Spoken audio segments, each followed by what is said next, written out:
Hello student, ધોરણ 11 માં હવે આપણે આ દ્રવ્યની અવસ્થા ચેપ્ટર 5 માં લગભગ લાસ્ટ ટોપિક છે જોઈશું આજે. તો લાસ્ટ ટોપિકમાં આનાથી જે છેલ્લો જે પ્રીવિયસ ટોપિક છે એમાં આપણે જોયું હતું કે આદર્શ વાયુ સમીકરણ જે છે તો વાસ્તવિક વાયુ એ આદર્શ વાયુ સમીકરણનું પાલન કરતા નથી, એટલે કે એનામાં થોડું કંઈક વિચલન આવે છે, એટલે એની વર્તણૂકમાં શું થાય છે, વિચલન આવે છે. તો કેમ વિચલન આવે છે પ્રશ્ન એ થાય છે. તો આપણે જોઈએ કે જે વાયુની જે ગતિ ઉર્જા, જે ગતિવાદની જે અભિધારણાઓ જે છે વાયુની, તો એ અભિધારણાઓ જે આપણે શીખાય છે એમાંથી કોઈ બે અભિધારણા એવી છે કે એનું જે સંપૂર્ણપણે પાલન થતું નથી, એટલે કે એ બે અભિધારણા એવી છે કે જે ખોટી ઠરે છે. એમાંની એક અભિધારણા જે છે કે જ્યારે ઊંચા દબાણે અભિધારણા જે છે એમાંની બે અભિધારણા છે, વાયુના અણુ વચ્ચે આકર્ષણ બળો હોતા નથી. આપણે જે અભિધારણા આવે છે તમારા ફિઝિક્સમાં પણ આવતું હશે, અને આમાં એક ટોપિક થોડો ઓમિટ થયેલો છે પણ તમે જાતે વાંચી શકશો કે જે વાયુની ગતિવાદની અભિધારણા છે એમાં શું કીધું છે કે વાયુના અણુ વચ્ચે શું છે, નહિવત આકર્ષણ બળ હોય છે. આપણે ઉદાહરણ શું છે, વાયુના અણુ વચ્ચે નહિવત આકર્ષણ બળ, એટલે કે આકર્ષણ બળ હોતું નથી. બરાબર, એટલે આકર્ષણ બળ જે છે એ હોતું નથી, એટલે આકર્ષણ બળને શું કર્યું છે, અવગણ્યું છે. બરાબર, શું કર્યું છે, આકર્ષણ બળને અવગણવામાં આવ્યું છે. તો જો ખરેખર આકર્ષણ બળ ના હોય તો જ્યારે વાયુને શું કરવાનું છે, દબાણ વધારી અને સંકોચન કરાવી અને એને શું કરે છે, વાયુને પ્રવાહીકરણ જો કરવામાં આવે છે, તો જો આકર્ષણ બળ ના હોય તો પ્રવાહીકરણ થાય નહીં. કારણ કે જો વાયુના અણુઓનું જે આકર્ષણ બળ ના હોય તો એ નજીક રહે જ નહીં, તો પ્રવાહીકરણ થાય એ પ્રવાહીકરણ શક્ય નથી. તો એનો મતલબ એવો થાય કે એમની વચ્ચે કંઈક આકર્ષણ બળ છે, એટલે પ્રવાહીકરણની જો ઘટના થતી હોય તો આ અભિધારણા શું થાય છે, ખોટી ઠેરાય છે. અને એવી જ રીતે કહેવામાં આવે છે કે એટલે કે પૂરતા એમના આકર્ષણ બળો જે પૂરતા જે છે પ્રવાહીના આકર્ષણ બળ પૂરતા કે શક્તિશાળી છે, મતલબ કે આકર્ષણ બળ છે. ત્યાર પછી બીજી અભિધારણા એવી છે કે વાયુએ રોકેલા અવકાશની સરખામણીમાં વાયુએ રોકેલા અવકાશ જે છે, વાયુએ રોકેલા અવકાશની સરખામણીમાં વાયુના અણુનું કદ જે છે, વાયુના અણુનું કદ એ શું કરવામાં છે, નગણ્ય છે, એટલે કે એને અવગણવામાં આવે છે. એટલે એનું કદ જે છે ખૂબ ઓછું, નગણ્ય છે એટલું, નગણ્ય એટલે ન ગણાય એટલું, નગણ્ય એટલે ન ગણાય એટલું ઓછું છે. બરાબર, એટલે એવું કીધું છે કે વાયુ જે આ વિસ્તારમાં આટલા ડબ્બામાં વાયુનું કદ જે છે ફેલાય, એટલે 1 લિટરના ડબ્બામાં વાયુને રાખ્યો છે, એનો મતલબ કે શું થયું, કદ કુલ કેટલું થયું, 1 લિટર, પણ એમાં પોતાનું જે સ્પેસ છે એ કેટલી છે, એનો કદ જે છે એને ગણ્યું નથી. એટલે એવું માને છે કે એને વિસ્તારવા માટે એને જે સ્પેસ મળે છે પૂરતી જેટલું કદ છે એટલું મળે છે. દાખલા તરીકે એક આખો રૂમ છે, બરાબર, આ રૂમની અંદર 20 માણસો રાખ્યા છે, પછી આપણે એવું કહીએ કે રૂમનું જેટલું કદ છે એટલું એ લોકો કદ વાપરે છે, તો આપણે કહીશું કે ના 20 માણસો ઊભા રહેશે એટલે આટલો એરિયા તો જે છે કે એટલો એરિયા જે થોડો ખૂણાનો ભાગ છે એટલો કપાઈ જશે, એટલે એના સિવાયનો જે એરિયા છે આપણે વાપરી શકીએ છીએ. એવું કહેવાય ને, ક્યારે એવું કહેવાય કે જ્યારે એમનું કદને ઘણું વાપરે. તો અહીંયા એવું કહેવા માંગે છે કે જે કદ જે છે, બરાબર, એમાં વાયુના અણુનું જે પોતાનું કદ છે એને નગણ્ય ગણ્યું છે. તો આ પૂર્વધારણા જે છે એ ખોટી પડે છે. એ કહેવાય છે કે શું સાચી પૂર્વધારણા હોય, ખરેખર એના કદને અવગણવામાં આવે, કદ એટલે બિલકુલ નહિવત જેવું જ હોય, તો જે વાસ્તવિક વાયુ છે આદર્શ વાયુ જેવી જ વર્તણૂક ધરાવતા હોય. પરંતુ વાસ્તવિક વાયુ આદર્શ વાયુ જેવી વર્તણૂક નથી ધરાવતા, એનો મતલબ એવો કે એનું કદ છે નગણ્ય નથી, એના કદને ગણવું જોઈએ. બરાબર, તો આ બે અભિધારણા જે છે એ અભિધારણા શું થાય છે, ખોટી ઠેરાય છે. એટલે આ બે અભિધારણા જો ખોટી ના ઠેરાતી હોય તો ખોટી ઠેરાય છે. જો ના આની અભિધારણા થોડું ધ્યાનમાં લીધી હોય તો આદર્શ વાયુએ અને વાસ્તવિક વાયુ જેવી વર્તણૂક, વાસ્તવિક વાયુ આદર્શ વાયુ જેવી વર્તણૂક ધરાવતા. બરાબર, તો આ બે અભિધારણા જે છે એના લીધે શું થાય છે કે બે અભિધારણા તમે આવી સ્વીકારી છે કે આના અણુઓ જે આકર્ષણ બળને તમે નહિવત ગણ્યું છે અને એના કદને પણ નહિવત ગણ્યું છે, એટલે વાસ્તવિક વાયુમાં શું થાય છે, વિચલન જોવા મળે છે, એટલે એને નહિવત ગણવું જોઈએ નહીં. બરાબર, તો હવે આગળનો પ્રશ્ન એવું છે, આ બે અભિધારણા લખવાની, તમારે યાદ રાખવાની. બરાબર, હવે આગળનું એવું છે કે વાંડરવાસ વાયુ સમીકરણ જે છે તારવો એટલે કે અથવા તો વાયુઓની આદર્શ વર્તણૂકથી વિચલન પામે છે અને તે રોકાયેલા દબાણ અને કદના સુધારા વિશે લખો.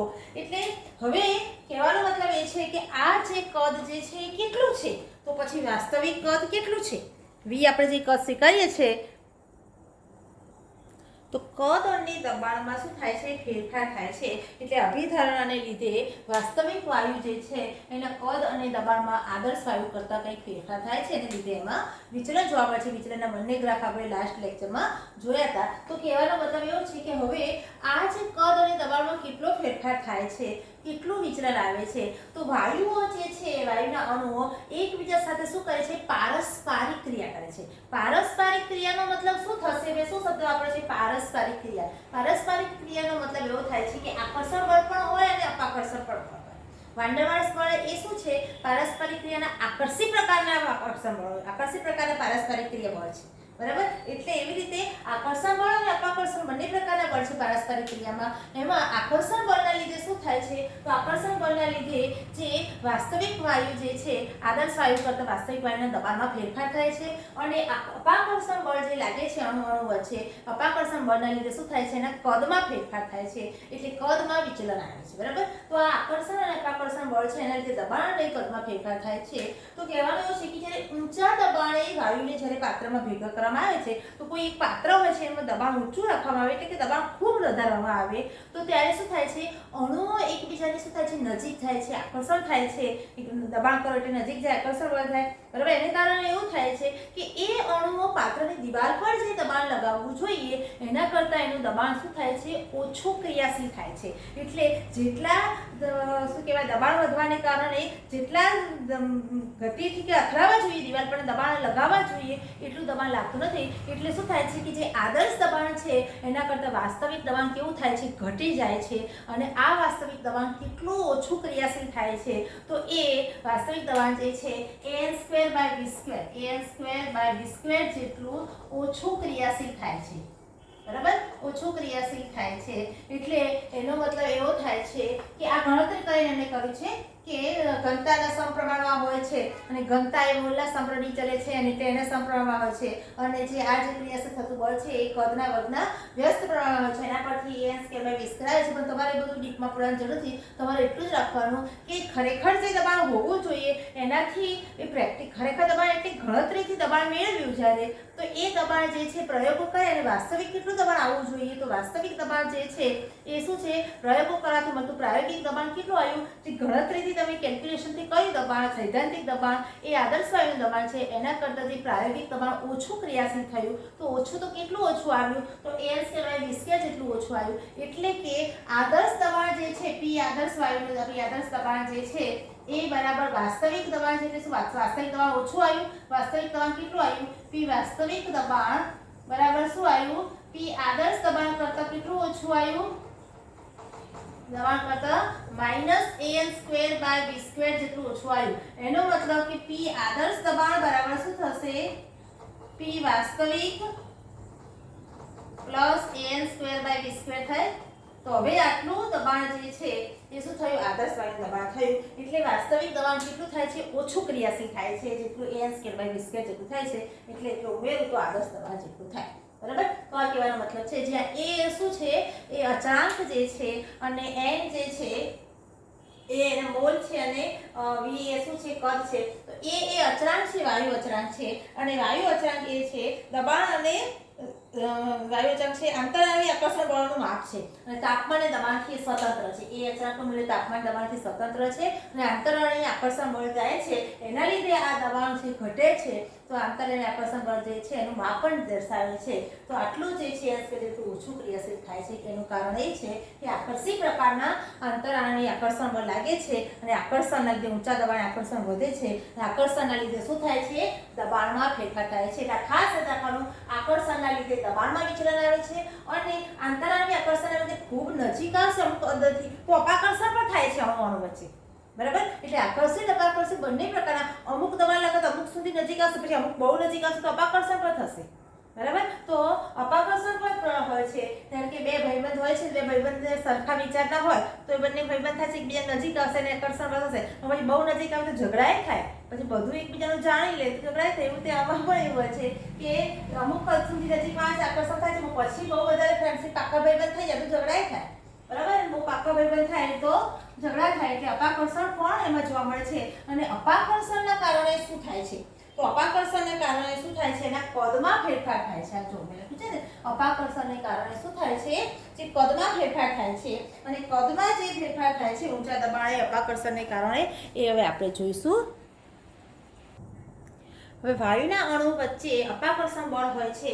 અપાકર્ષણ બળ સાર્થક બને છે એટલે અંદર એકબીજાની નજીક આવે છે જ્યારે અમુક હદ સુધી, એટલે અપાકર્ષણ બળ સાર્થક બને છે. અમુક વિસ્તાર સુધીના જ હોય છે, ટૂંકા ગાળાના હોય છે.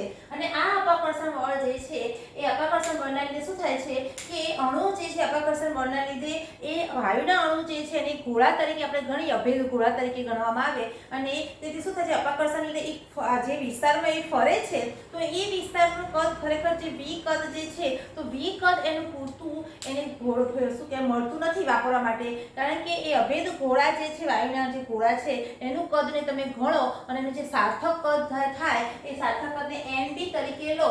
એટલે જેટલા નંબરના ગોળા છે, બરાબર, એટલે NB તરીકે લો એક સાર્થક કદ જે છે, તો શું થશે કે એ જે ગોળાનું કદ જે છે, બરાબર, NB જે છે વાયુના અણુના કદ જે છે, NB જે છે એ સાર્થક બનવાથી, એટલે કે અસરકારક બનવાથી, સાર્થકનો મતલબ શું થાય કે અસરકારક બનવાથી વાયુના અણુ જે એને જેટલો વિસ્તાર મળવો જોઈએ, કદ V વિસ્તાર છે, એમાં શું થાય છે? ઘટાડો થાય છે. અને V - NB જેટલું એનું કદ હવે વાપરવા મળશે જો વાયુના અણુને ગોળા તરીકે ગણીએ તો. બરાબર. હવે ગોળા તરીકે લઈએ તો અપાકર્ષણના લીધે જે શું થાય છે? દૂર જાય છે અને એને જે વાપરવા મળતું જે વિસ્તાર જે છે એ પાત્રનું કદ V છે. બરાબર. વાસ્તવિક કદ તો V છે, પાત્રનું કદ V છે ને, એટલે વાસ્તવિક કદ તો V છે, પરંતુ અસરકારક કદ એટલે વાપરવા મળતું અસરકારક કદ. એટલે શું લખાશે કે અસરકારક કદ બરાબર શું થશે? વાસ્તવિક કદ -NB. જે B અચળાંક છે અને N એ શું છે? જે ગોળાઓ જે છે એ છે. બરાબર. તો એ શું છે? અસરકારક કદ થશે. અને A અને B એ શું છે? વાયુની લાક્ષણિકતા પર આધાર છે. અને A અને B અંતરાલની આકર્ષણ બળ અને અપાકર્ષણ બળની માત્રાનું માપ છે અને તાપમાન અને દબાણથી સ્વતંત્ર આકાર છે. જેમ પહેલામાં શું હજુ an² / v² હતું, ત્યાં V પણ અચળાંક છે, એટલે અહીંયા B પણ અચળાંક છે. A અને B એવા અચળાંક છે જે અપાકર્ષણ અને આકર્ષણની માત્રા દર્શાવે છે અને દબાણ અને તાપમાનથી કેવા છે?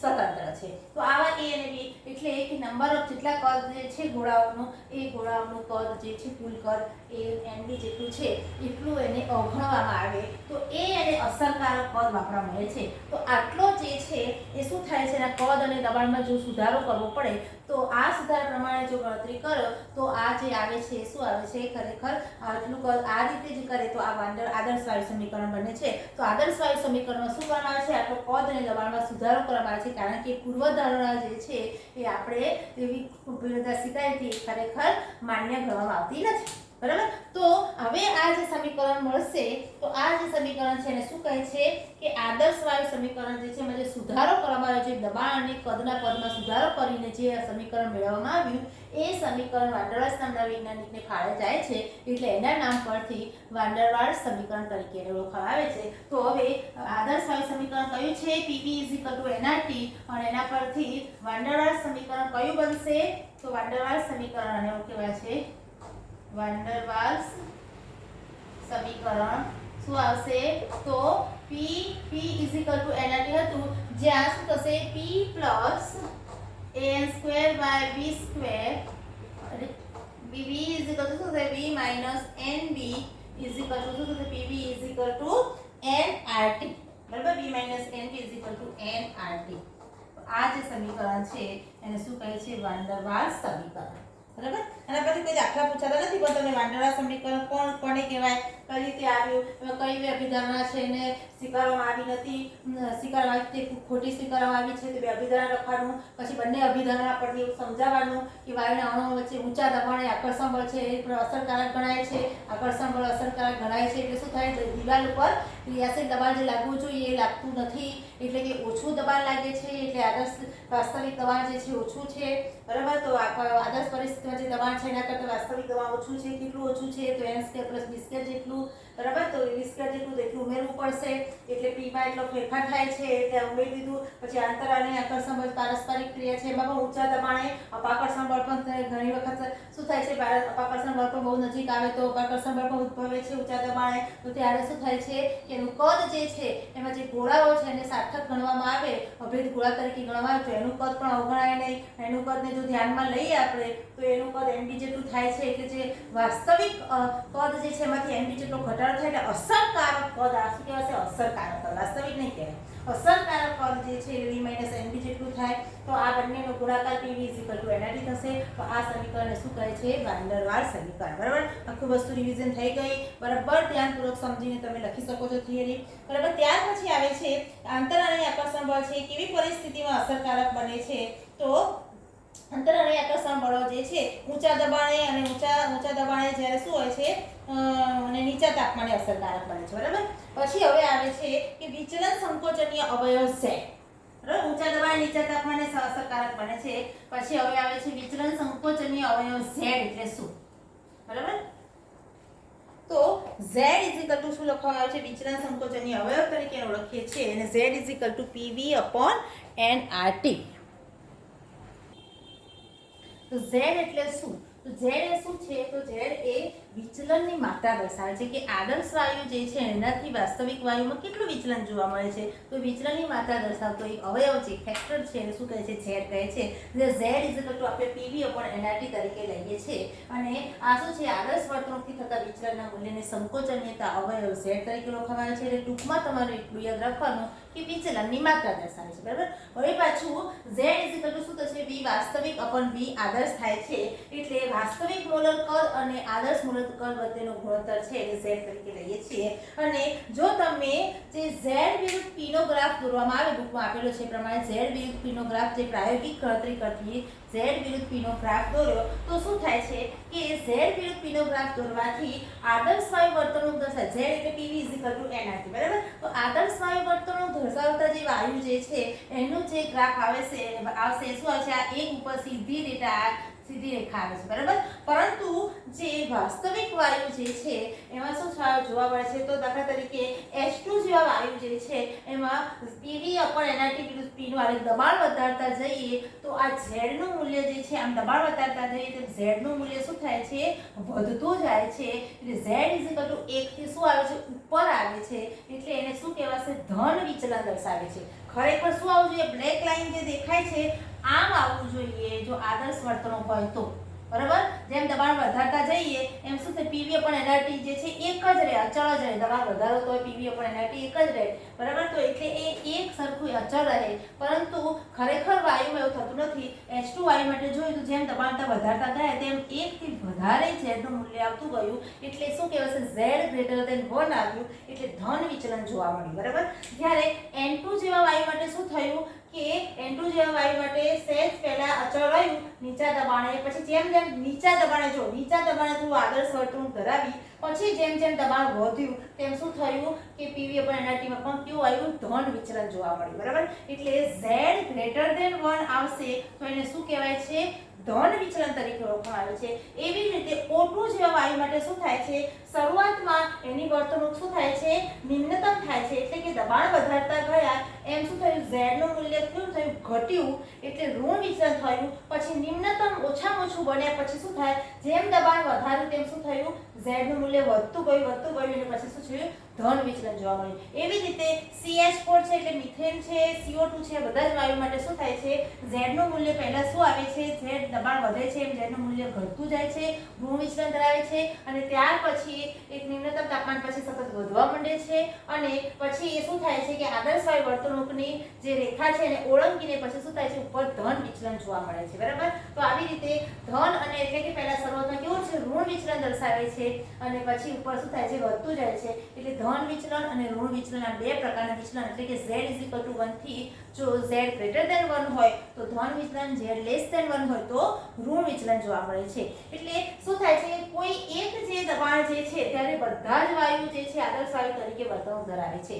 એટલે આ એક દબાણ એવું આવે છે નીચું દબાણ, ત્યારે શું થાય છે, બધાનું વર્તણૂક એક પર અહીંયા છે, એક થી શરૂ થાય છે. એટલે કોઈ એક દબાણે શું થાય છે, બધા જ વાયુ વાયુ આદર્શ વાયુ તરીકે વર્તે છે. એટલે નીચા દબાણે બધા જ વાયુ આદર્શ વાયુ તરીકે વર્તન કરે છે. ખૂબ નીચું દબાણ થઈ ગયું બરાબર. તો નીચા દબાણે બધા જ વાયુ આદર્શ વાયુ તરીકે વર્તન કરે છે. પણ દબાણ જેમ જેમ વધતું જાય છે તેમ તેની વર્તણૂકમાં શું આવે છે? વિચલન જોવા મળે છે. એટલે z greater than 1 અને z less than 1 જે છે એની વર્તણૂકમાં થતો શું બતાવે છે? ફેરફાર દર્શાવે છે. એ તમને ગ્રાફમાં આપ્યું છે, તમે સમજી શકો. ત્યાર પછી ખાસ મેઇન એ જણાવવાનું છે કે બોઇલ નિયમ, બોઇલ તાપમાન કે બોઇલ બિંદુ એટલે શું? બરાબર. બોઇલ તાપમાન કે બોઇલ બિંદુ એટલે શું? તો જે તાપમાન વાસ્તવિક વાયુ પદ જે છે એના ગાળામાં આદર્શ વર્તણૂક જે છે દબાણના ગણતરી પત્રકારમાં આદર્શ વાયુ નિયમનું પાલન કરે છે. તો જે તાપમાન એવું છે કે આ વાસ્તવિક વાયુનો જે ગાળો છે એમાં એક તાપમાન એવું છે કે ત્યારે આદર્શ વાયુ વર્તણૂક દર્શાવે છે. તો એ તાપમાનને શું કહે છે? એ વાયુનું બોઇલ તાપમાન કહે છે. બરાબર. તો એ બિંદુને બોઇલ બિંદુ કહે છે. તો આ તાપમાન કેવું છે? જે તાપમાને વાસ્તવિક જે ગાળો છે એની અંદર વાયુ પોતે આદર્શ વર્તણૂક ધરાવે તો એ તાપમાન એનું બોઇલ તાપમાન કહે છે. બરાબર. હવે બોઇલ તાપ બિંદુથી ઉપર જે વાસ્તવિક વાયુ આદર્શ વાયુ જે ધન વિચલન હોય તો બોઇલ તાપમાનથી ઉપર જે છે ધન વિચલન દર્શાવે છે. બોઇલ તાપમાન ત્યારે શું હોય છે? એમની વચ્ચે શું હોય છે? અણુ વચ્ચે આકર્ષણ બળ ઓછું છે. બરાબર. બોઇલ તાપમાનથી ઉપર જે થાય છે એટલે શું થાય છે કે ત્યારે ધન વિચલન જોવા મળે છે અને ત્યારે શું થાય છે? એનું આકર્ષણ બળ અણુઓ વચ્ચે ઓછું છે એવું કહી શકાય. અને બોઇલ તાપમાનથી નીચે એટલે શું કહે છે? ઋણ વિચલન જોવા મળે છે. બરાબર. તો અહીંયા આપણે આ z ના મૂલ્યો જે છે તો વાસ્તવિક વાયુ જે છે બોઇલ તાપમાનથી નીચા તાપમાને વાસ્તવિક વાયુ શરૂઆતમાં z ના મૂલ્યો જે છે એમાં શું જોવા મળે છે? ઘટાડો દબાણના વધારાની સાથે શું થાય છે? દર્શાવે છે. અને જે નિયમ દબાણના વધારા સાથે ઘટાડો દર્શાવે છે એટલે પછી શું થાય છે? નિમ્નતમ બની અને પછી દબાણના વધારા ઘટાડો દર્શાવે છે. પછી નિમ્નતમ બની ઓછામાં ઓછું અને પછી દબાણ વધતું જાય છે એમ સતત એમાં વધારો થાય છે અને દબાણના વધારા સાથે વધતું જાય છે જેનું મૂલ્ય. બરાબર. તો આ જે ગ્રાફનું તમારે વર્ણન સમજાવવાનું છે તો ગ્રાફનું વર્ણન તમે સમજાવી શકો. z એ શું છે તમારે સમજાવવાનું. z એ વિચલનની માત્રા દર્શાવે છે અને ગ્રાફ પરથી z greater than 1 z less than 1 ઋણ વિચલન ધન વિચલન સમજાવવાનું છે. z = 1 હોય એટલે શું? આદર્શ વર્તણૂક ધરાવે છે. જે તાપમાને વાસ્તવિક વાયુના ગાળામાં આદર્શ વર્તણૂક દર્શાવે તો તે તાપમાને તે વાયુને શું કહે છે? બોઇલ તાપમાન કે બોઇલ બિંદુ તરીકે ઓળખવામાં આવે છે. બરાબર. બોઇલ તાપમાનથી ઊંચા તાપમાને શું થાય છે? ધન વિચલન જોવા મળે છે. ધન વિચલનમાં શું હોય છે? અણુ વચ્ચેનું આકર્ષણ બળ છે નિર્બળ હોય છે. બરાબર. અને જે બોઇલ તાપમાનથી નીચા તાપમાને એટલે કે શું થાય છે? દબાણ જે વધારવામાં આવે છે ત્યારે શું થાય છે કે એનું મૂલ્ય જે છે દબાણ વધારાની સાથે શું થાય છે? ઋણ વિચલન જોવા મળે છે.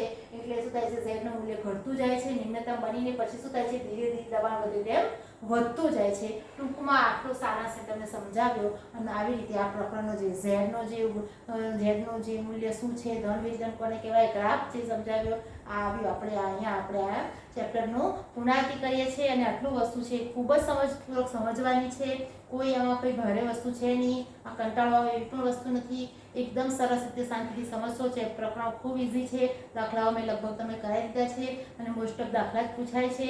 અને આગળની જે વાંડરવાલ્સ આકર્ષણ બળ જે છે એમાં જે શું કહેવાય છે દ્વિધ્રુવ પ્રેરિત આકર્ષણ બળ છે, ધ્રુવીય આકર્ષણ બળ છે, વાંડરવાલ્સ લંડન બળો છે, પારસ્પરિક વિસર્જન બળો છે, બધા વિશે થોડો ટોપિક યાદ રાખવાના છે. બધા પણ એકદમ સમજો તો એ ખૂબ સરળ ટોપિક છે.